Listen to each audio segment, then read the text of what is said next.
Rishad Hossain big ব্যাশে দল পেয়েছেন, তিনি হোবার্ট হারিকেন্সে খেলবেন বলেই আশা করছি, তার জন্য শুভকামনা, কংগ্রাচুলেশন। কিন্তু এখানে একটা প্রশ্ন আছে আমার, যে রিশাদকে বাংলাদেশের কোনো কোচ খেলানোর সাহস করেন না, বাংলাদেশের যে সমস্ত কোচকে সাধারণ মানুষ অনেক বড় কোচ মনে করেন, ইন্টারন্যাশনাল স্ট্যান্ডার্ডের কোচ মনে করেন, তারা বুঝতে পারেন না যে রিশাদকে খেলালে ভালো হতো বা রিশাদকে খেলানো উচিত। তারা রিশাদের পোটেনশিয়াল দেখতে পাননি। কে দেখতে পেয়েছে? রিশাদের পোটেনশিয়ালটা কে দেখতে পেয়েছে? কে রিশাদকে খেলানোর চ্যালেঞ্জ নিয়েছে? কে রিশাদকে নিয়ে ঝুঁকি নিয়েছে?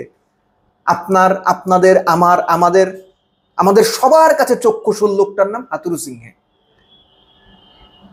রিশাদ যে আজকে এই পর্যায়ে এসেছে, রিশাদ যে আজকে ইন্টারন্যাশনাল লেভেলে নজর কেড়েছে, এই ক্রেডিট হাথুরুকে আপনি দেবেন নাকি দেবেন না? আমি দেব, হাথুরুকে ক্রেডিট দেব, হাথুরুর সঙ্গে মুশতাকেরও ক্রেডিট দেবো, কিন্তু first credit goes to Hathuru. দেশি এবং বিদেশি কোচ নিয়ে অনেক তর্ক হয় না? বাংলাদেশের দেশি কোচদের উদাহরণ হচ্ছে এই একটা জায়গায় একদম ডিফাইন করে দেয়। আমাদের কোচরা রিশাদকে খেলানোর সাহস করেন না, তারা টিম স্ট্র্যাটেজির কথা বলেন, তারা ফ্র্যাঞ্চাইজির কথা বলেন, তারা প্রিমিয়ার লিগের কথা বলেন, চ্যাম্পিয়নশিপ নিশ্চিত করার কথা বলেন, তাদের উপর চ্যাম্পিয়ন হওয়ার চাপ থাকে। হাথুরুর উপরে কি থাকে? তার উপরে চাপ থাকে না? ওই ভিশনটা, ওই ফোকাসটা, প্লেয়ার পিক করার, প্লেয়ার ভালোভাবে বুঝতে পারার ব্যাপারটা আমাদের দেশের কোচদের ওপরে আমরা যেভাবে ভরসা করতে চাই, তাদের ওই অ্যাবিলিটি আছে কিনা একটু ভাই ভেবে দেখবেন। আবেগে আর হুতাশে অনেক কথা আমরা বলি, অনেক কিছু চিন্তা করি, কিন্তু রিয়ালিটিটা অনেক ডিফারেন্ট। নইলে 30 লাখ টাকা দিয়ে কেউ বিদেশি কোচ আনতো না। হাথুরু একনায়ক, হাথুরুর আচরণ খারাপ, ড্রেসিং রুমের পরিবেশ নষ্ট করেন, প্লেয়ারদের ওপরে তিনি চড়াও হন, প্লেয়ারদের সঙ্গে খারাপ আচরণ করেন, এভরিথিং ইজ কারেক্ট। বিসিবি তাকে সেই সুযোগ দিয়েছে বলেই তিনি করতে পেরেছেন। হাথুরুর আগে দায় বিসিবির, এটা আমি বারবার বলেছি।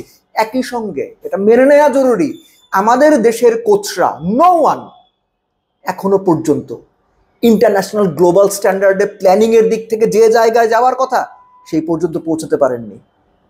হাথুরুকে বিদায় করে দেবে, হাথুরুকে বিদায় করে দেওয়াও উচিত। পরপর দুটো বিশ্বকাপের ব্যর্থতা কিংবা তার যে কার্যকলাপ সবকিছু মিলে তিনি বিদায় হবারই দাবিদার।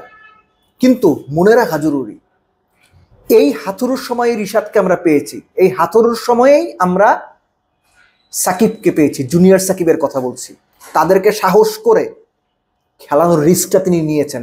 এই হাথুরুর সময়ে আমরা মুস্তাফিজুর রহমানকে পেয়েছি, সৌম্য সরকারকে পেয়েছি। তারা তাদের মতো করে ইন্টারন্যাশনাল লেভেলে একদম টপমোস্ট জায়গায় যেতে পারেননি, সেটা তাদের ব্যর্থতা। সৌম্য পারেননি, সৌম্যর ব্যর্থতা। সাব্বির হারিয়ে গেছেন, তার ব্যর্থতা। কিন্তু কোচ তাদেরকে ঠিকই পিক করেছিলেন, তাদেরকে সুযোগ দিয়েছিলেন, তারা পারফর্মও করেছে।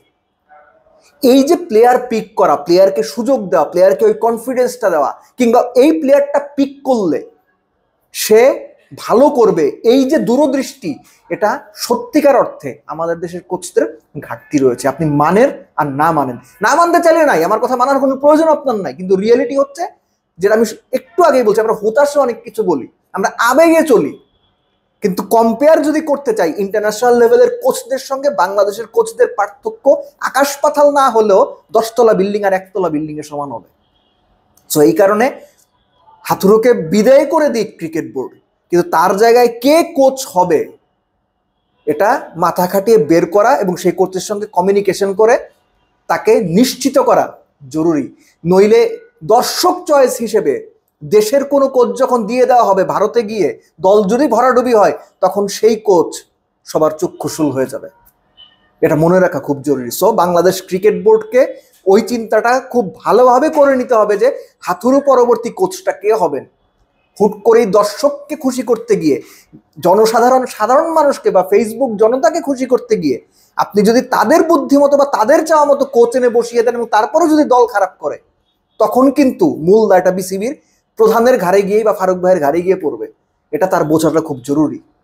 সো এই জন্যই বারবার ঘুরে ফিরে টপমোস্ট কোচ যখন আমাদের মতো দেশের ক্রিকেটিং সিস্টেমের জন্য আনা হয়, ন্যাশনাল টিমের জন্য, সবাই সবার আগে বিদেশি কোচদের চিন্তাই করে। কেননা তাদের ওই প্রজ্ঞা, দেখার দূরদৃষ্টি এবং একই সঙ্গে অ্যাবিলিটি আমাদের কোচদের তুলনায় বেশি।